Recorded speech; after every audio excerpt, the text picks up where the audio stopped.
You're 10. But it's Barbie and Ken. There is no just Ken.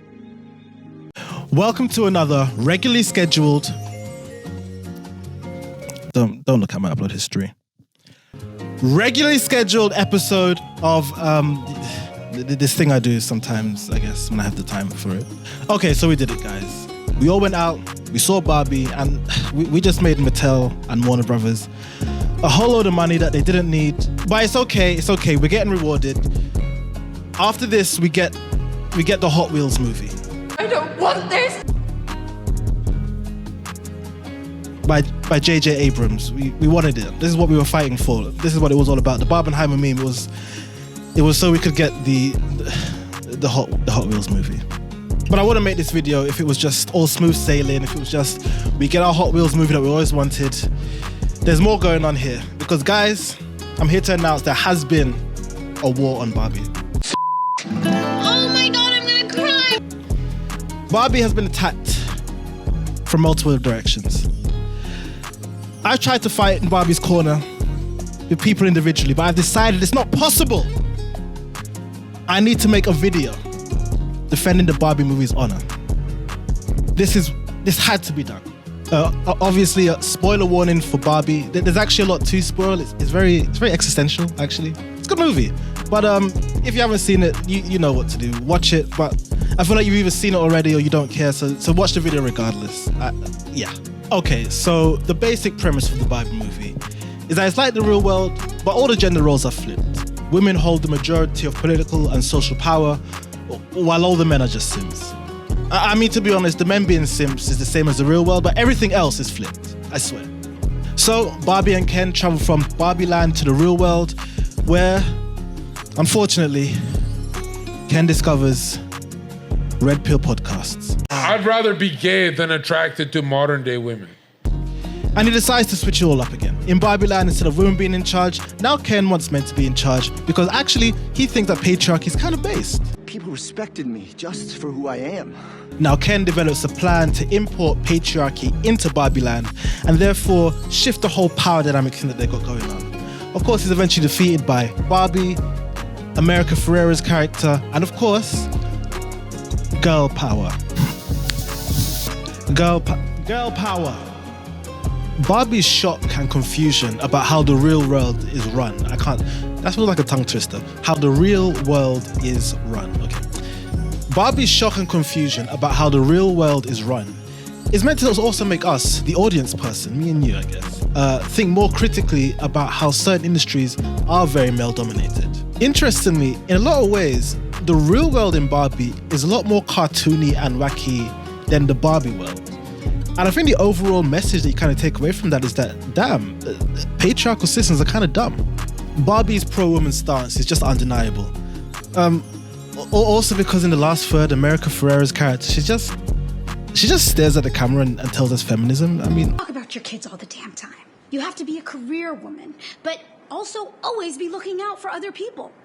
You have to answer for men's bad behavior, which is insane. Look, I agreed with what she had to say. It was not very subtle filmmaking, guys. Let's be real here. But I still like what she had to say. And thankfully, everyone else loved it. This movie is not just a piece of shit. This movie is a flaming piece of dog piled atop an entire dumpster on fire, piled atop the trailers a landfill. Didn't have any kind of warning signs that this was just for propaganda to really... All the men in it are shown to be Everyone else universally, irredeemably horrible, because of course they are. Anyway, Barbie eventually finds the kid who plays... They didn't title the movie The Adventures of Feminist Barbie. Barbie actually done a No mentions of patriarchy or male range either in any of the marketing. It is again... Okay, some people didn't like it that much. I've been very confused by a lot of the anger directed at the Barbie movie because, yeah, it's definitely a feminist movie, but in no way have I really seen this as an anti-man movie. I think Barbie is, in fact, very, very pro-man. And even though Barbie is the main character, I feel like for anyone who's seen this movie, it's pretty clear that my boy, Kenneth Sean Carson, that's his name, by the way, I looked it up. Ken is the emotional center of the movie. He's the guy that we focus on. He's the person that goes through the biggest emotional journey. And to look at this movie like it's somehow anti-man or anti-Ken is just a complete misunderstanding. Like, did you watch this movie with your eyes closed? Now, there's no denying that Ken does become a bit of a shitty dude. I mean, He brainwashes the country and steals women's houses, which is a shitty move. I would recommend against it. This is my dream house. It is my dream house. It's mine. No, this is no longer Barbie's dream house. This shall henceforth be known as Ken's Mojo Dojo Casa House. Despite Barbie and Ken being in some kind of situationship thing, I guess, Barbie's not actually very good at acknowledging Ken's feelings. And she doesn't realize that, just like her, Ken is going through a lot of emotional development through this movie. The movie isn't trying to paint men as inherently evil, but instead it's trying to show how damaging a lack of emotional care can be for someone. From being in the real world, Ken develops a very superficial idea of what masculinity is. Instead of developing his own personality traits, Ken instead focuses on symbols of masculinity. In his case, horses and Sylvester Stallone. But then I realized that horses are just men extenders. It is disappointing that with all the Stallone footage in this movie, they do kind of miss out his most iconic role. The toy maker in Spy Kids 3D. So now, I'm taking this to the next level! Look at him go. Why did he do this? I kind of like this though. Unironically, I kind of like this performance from him for some reason. Okay. Barbie stuff. Now, there are a few things that come with the patriarchy that Ken does enjoy. Like this fur coat, which I'm gonna be real. I know the point is that it's supposed to be kind of silly. I like the coat. And if I just have to steal a woman's house to get the coat, I'm stealing some bitches' houses. I'm gonna be real with you.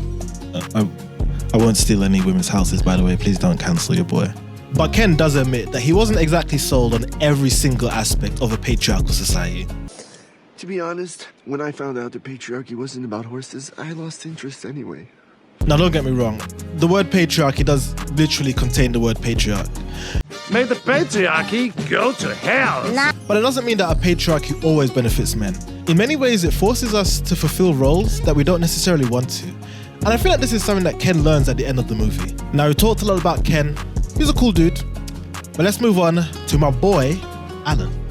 It's Ken's buddy, Alan. Alan is exactly the same size as Ken, so he can wear all Ken's handsome outfits. / Scott Pilgrim / Michael Cera, because I feel like it's just all three of them fused. They definitely watched Scott Pilgrim before they made this movie. Alan's not cool. Alan energy. Alan is... He's a little bitch boy.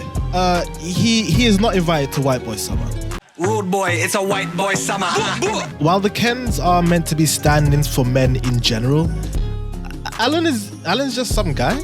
Alan is sort of like a person without a group that he belongs to. He's kind of a loner in a way. Alan is mostly framed as just the antithesis of masculinity, to the point where he even mostly associates with the Barbies towards the end of the movie. But then, there's a little shift. Alan fucks everybody up. Despite being mocked and kind of emasculated for most of the movie, Alan is still able to deliver the hands. And I think that kind of acts as a reminder that there isn't just one way to embody masculinity. Barbie also answers a very important question that we as men we've been asking for generations. Is it gay to kiss the homies goodnight? Well, I guess in the movie Barbie, no, it's not actually. After the Kens fight each other, they're able to develop a very non-sexual affection towards each other. And look, I've watched a lot of anime. There's one thing I've learned is that nothing is more manly than trying to kill someone and then becoming boys afterwards. Now, I think it's important to remember that just because Barbie is very critical of patriarchal societies, that doesn't necessarily mean that it is in favor of an entirely matriarchal society either. You know, there's a whole joke at the end of the movie about the Barbies only allowing 2 Kens to be part of the Supreme Court. That doesn't actually make the Barbies look very good. Please may the Kens have 1 Supreme Court justice. Oh, I can't do that. But maybe a lower circuit court judgeship. We accept. Okay, also, this is kind of unrelated. Is Barbie Land a dictatorship? Because all the Barbies have fixed roles in the world, and then there's a President Barbie. So even though they kind of seem to have elections, it's like the same president every time. So I'm trying to break down Barbie politics here. But either way, Barbie Land is not perfect. Speaking of fixed roles, Ken has a lot of anxiety when it comes to his role. Yeah, because actually my job, it's just beach. While beach is technically Ken's job, he does learn that you don't have to completely define yourself with your career. Maybe maybe all the things that you thought made you you aren't really you. Most movies use a romantic pairing of the leads at the end to show that there's been some kind of resolution. But in Barbie, it's kind of comfortable to say that, you know what, maybe Barbie and Ken could just have a platonic relationship. Despite everything that Ken goes through to get a relationship with Barbie, what he basically learns at the end is that you don't need a woman to define you as a man. You're not your girlfriend. Basically, what Ken learns is that he is Kenough. He said it! He said it! In case you're wondering, yeah, I just bought the shirt for the video. I will probably never wear it again. Maybe as pajamas. Okay, I think that's everything I wanted to say.